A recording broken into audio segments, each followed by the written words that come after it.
Hey everyone, welcome to the program, WRSA Radio. I'm your host, G1, as always. I hope you're having a good week. To quote the late Jackie Gleason, how sweet it is. Yeah, we can gloat. We can rub it in. We've earned the right to do that. Take a victory lap.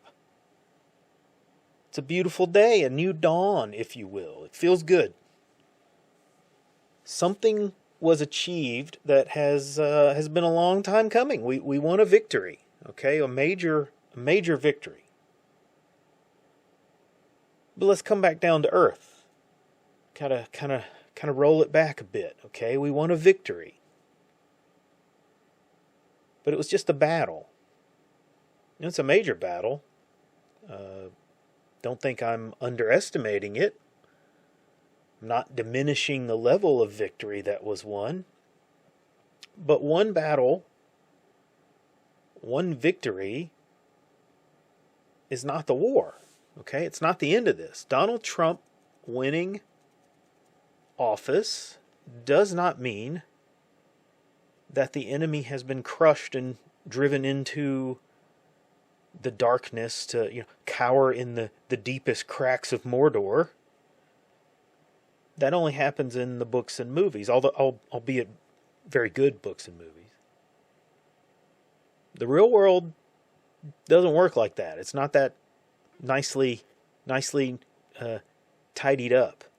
In the real world, you win a major battle, and then you have to follow it up with more wins, and you keep stacking them. You keep driving, and you might even have some defeats in there. But you keep rolling back. You keep building your forces and consolidating your territory. You keep doing that until there are no enemy left who are willing to resist you. That is how you win a war. Our work is only beginning. And that's the theme of the show today. Because I'm seeing some troubling signs across the board that things may be happening that we don't want to happen. We may have people who are just, hey, we won, we can all go back to just watching sports ball now. That's not going to cut it. We're just getting started here. We have to spread the word and spread that message to everyone who you can get to listen to you. Now is the hard part. This is where the real work begins. The details now become the focus for all of the people who are the second and third and fourth tier of the fight. And here is where things can very easily fall apart and have fallen apart for so many people in the past. This is where the hard work that was done by the people who did the initial fighting can be lost. Remember how we went into Afghanistan and militarily we crushed them. And then the political officers and the government agencies and the forces of occupation and rebuilding, they all showed up and they managed to lose everything that was gained and create a far more capable Taliban than we found when we got there.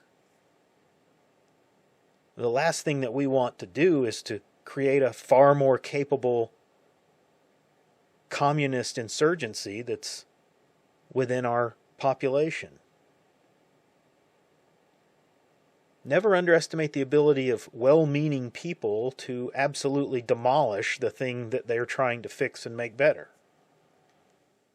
We don't want to become the thing that we rail against so much, the good-hearted leftists that just want to do everything to help everybody. And yeah, they mean well, but they're terrible people, and they're terrible at doing those things.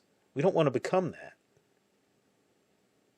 We're 3 days into Trump being elected, and we're already seeing that there's some troubling signs. Apparently, the head of Trump's transition team is saying that, oh, RFK Jr. is not going to have a role at Health and Human Services. And Elon is just going to be an advisor to Trump. Well, that is not what Trump supporters want. We don't want something that was promised to us being just swept under the rug or diminished and minimized. Oh yeah, here, RFK, here, you get this. No, it wasn't lip service that was paid to that. And we don't want to be shushed and batted at by underlings and told, oh, just go away. That's not really going to happen. Now, that's not a good look. Trump seems to have yet again put people into positions who either do not understand his intent and his seriousness, or they're assuming that he's not serious and are trying to run things as they want and not in line with what we were sold. So, call me cautiously optimistic. But this is a lesson that we've already learned. We've already seen this play out before. I've had shows about this before. I did an episode a number of months back where I reiterated that we cannot allow Trump to just speak the words. We have to force him to do the deeds. If this clown Lutnick, who is the transition leader, if he's not in line with leaders' intent, then he needs to go. Now, that being said, let's pull back a layer on this and let me do a little thinking out loud here. Is it possible that putting RFK up for Secretary of HHS, for example, would be killed in Congress? I think that's an entirely real possibility. We've seen again already signs that the new Republican Congress is not going to be in lockstep alignment with the president. John Thune is running for the position of majority leader of the Senate. And he comes out today and he tells the press that Trump needs to stay out of the Senate affairs and not endorse any of the three men that are running for that position. And that's because he knows that Trump's not going to support him. Some nerve of him. Thune is once called for Trump to step down from office and let Mike Pence take over. So that's the level of intellect we're dealing with there. So if Trump says nothing and Thune wins that position, well, how confident are we that anybody really that will make waves in Trump's administration, positive waves, by the way, it's positive waves, man, any of them would get confirmed in that position? I'm not confident of that at all. Honestly, I'm not confident that RFK would be confirmed by any leadership in Congress, any of the three running for that majority leader, or anyone like Speaker Johnson in the House. I don't recall off the top of my head how much input the House has in the confirmation process, or the Senate, honestly. I know they both, or at least the Senate participates in that. I can't recall how that is all done, but there certainly is influence that the leadership has there on that process. And it's the same for Elon Musk. Keeping these guys in non-official advisory roles is likely a more sure path to having, or those guys having the ability to do what needs to be done. You know, do we think that Elon would be able to take on an official role as a secretary? I don't think he would. I don't think he could get the confirmation, and if he did, he would open himself up to a partisan prosecution, since he has ownership of X and SpaceX, and they have government contracts, SpaceX at least, and we know Twitter did have government contracts. So he would probably have to give up those roles, or at least make some kind of concession to step away from those operations due to those government contracts, and which is kind of what the left wants to happen. So maybe that's not exactly the right thing to do. I don't think it's necessarily a bad idea for these two guys to maybe not be in those secretary positions. But the way that Lutnick handled the communication is really dumb. It would be best if he had just said, we don't want to get into possible cabinet or appointed or advisory positions yet. We're not going to go down that rabbit hole yet. And just let it go with that. They should be keeping that information close to the vest, given what happened last time. So this is a little bit of a warning sign that Trump needs to get his people in line again, and he really needs to watch who these people are and what they're doing. Now, Patrick Martin over on Gab posted a really good rundown on this danger and what it presents to Trump. So go over there and see if you can find his post. It's a good read. I'll try to get Concerned American to post it over on the main page. But I'll give you a little bit of a rundown. What he details is that the leaks and problems from Trump's first administration, from the transition that took place there when they took office, they were not from his people or his inner circle. And that was the fear that was going around the administration, that inner group of people, is information was being leaked out. Information that only those central figures would have known, conversations, phone conversations, this kind of thing.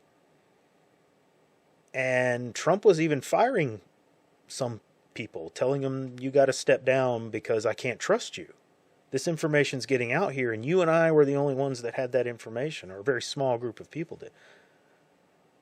Well, it turns out that information was being fed to the FBI and the Department of Justice without warrants. But it was not the individuals in the administration. It was the GSA, the Government Services Administration, which is a support group or a supporting operation for these transitions. They give briefings. They perform all these administrative roles.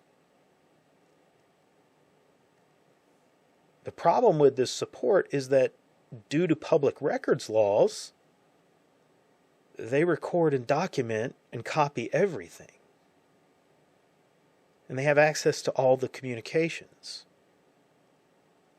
They took this communication because the FBI, again, without a warrant, they just gave them a simple public records request.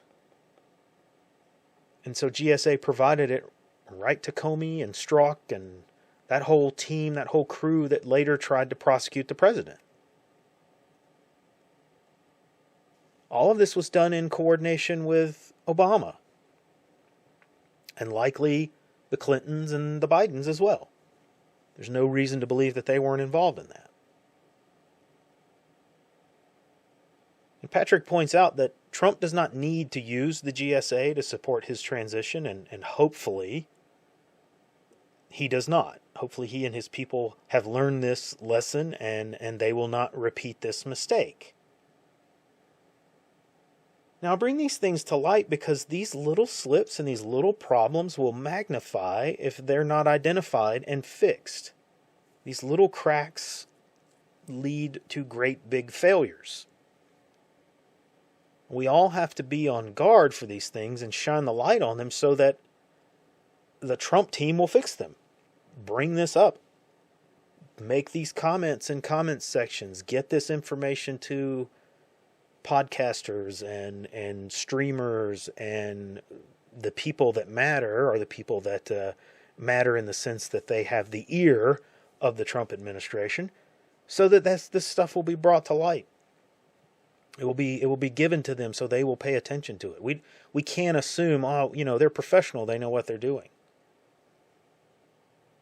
We have to demand that there is follow through with the messages and the promises. We have to hold the Republican Congress to account for their part of the plan.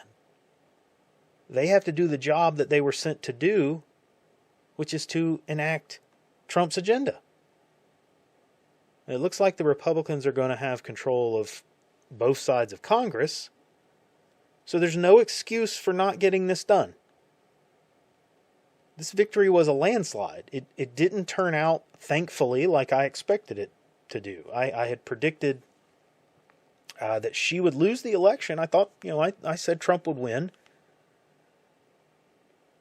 But that she would be close enough in the popular vote so that it would give these insiders a moral justification for the resistance that they planned to do. Well, she lost that as well, pretty convincingly. The results of this election were a replication of 2016 in terms of turnout and metrics and whatnot. Which is, as an aside, it's very telling how much it draws attention to how odd and out of the ordinary that the election of 2020 was. But that's a topic for a whole different show. So the big difference with 2024 is that Trump won not just the Electoral College, but also the popular vote. There's no moral justification for these insiders in the bowels of the bureaucracy to go to war with the president like they did in 2016. The American people sent a clear message. Now, to me, that works very heavily in our favor. Because what it does is it gives us moral justification for dropping the hammer on these people who are caught doing these kinds of things. Let me go back and put a caveat to that. We were allowed to send a message. Let's put it that way. So if these agencies refuse to prosecute these insiders, or refuse to hold them accountable because they want to encourage more of that kind of behavior, because they're insiders too, they're bitter clingers or holdouts, well then other options need to be explored. Other legal options, such as things at the state level. Other options. And we can't sit on the sidelines and allow these public servants to dictate to us what happens with our government. These people don't want anything that strips them of power and strips them of their ability to rob us of our livelihood. They have to be drugged kicking and screaming into this and accept their position in this relationship. Very few people will willingly give up power. They give up power when they're shown that there are consequences for not doing so. So the centers of power have shifted from these elected representatives. And again, I don't want to get into the deeper levels of that, the deeper details of that. Just go with it, okay?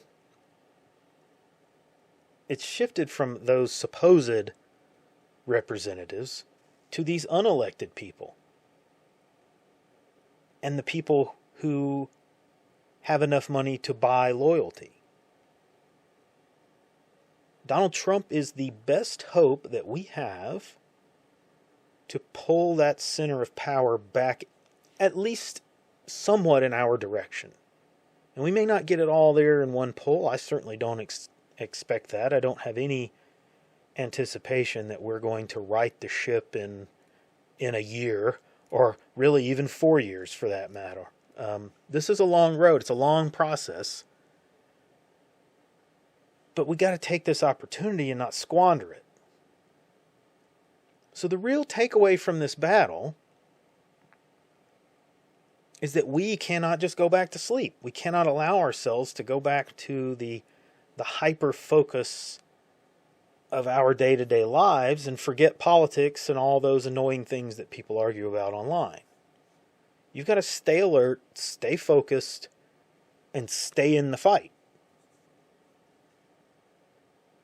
I'll close today with this little observation, I guess. There's a scene in the movie Braveheart where the Scots are lining up for battle and the English are across the field, and one of the Scots asks another one, he says, so what happens now? And that guy responds, well, we wait, and the lords will ride out, and they'll negotiate, and they'll get more land, more titles, and then we'll all turn around and we'll go back home.